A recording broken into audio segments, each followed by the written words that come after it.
Let's speak now to Charles Santiago, Chairman of the ASEAN Parliamentarians for Human Rights, who joins me now from Kuala Lumpur. Good to have you with us. Have we seen a unified response from ASEAN on what is happening in Myanmar? I think at this time, it is quite divided. ASEAN's response has been quite weak and divided. There are some countries that believe that this is an internal matter of Myanmar, so they should not get involved. But others have come out more strongly, slightly more strongly, to say that, reconciliation. I think Indonesia was very good, where they talked about, going back to the constitution, honoring the ASEAN Charter for Human Rights, Democracy. And I think ASEAN's own statement actually is quite, a liberal reading of the ASEAN statement is quite telling, though, because ASEAN itself is saying that return to normalcy, reflecting the will and the will of the people.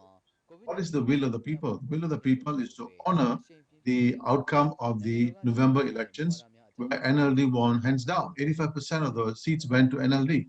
So I think so.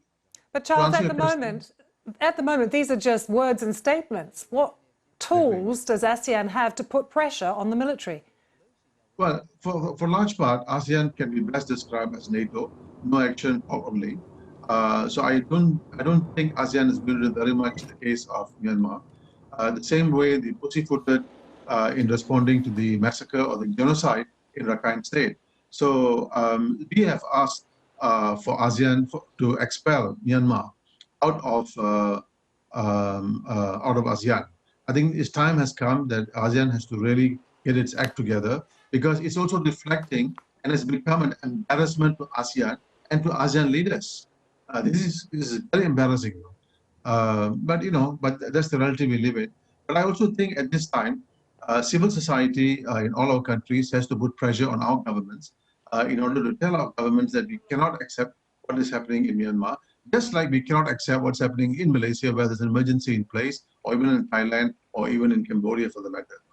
So I think. And Charles, what do you make of China's role in this at the moment? Of course, they are saying sanctions will only make things worse.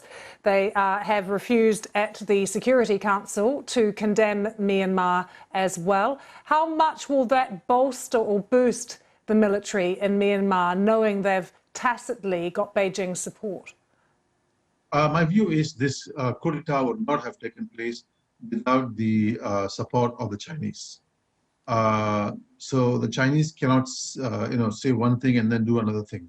They have to be quite clear, because they are part of the international family, and people know exactly what they are doing. There are a lot of Chinese investments in Myanmar. The BRI is there, the Belt and Road Initiative, which is important to China. And I think this kind of a coup d'etat is not going to help Chinese investments. But China can do something. China can tell the military, we will not give you any more military support. We will not give you intelligence equipment. We will not give you money.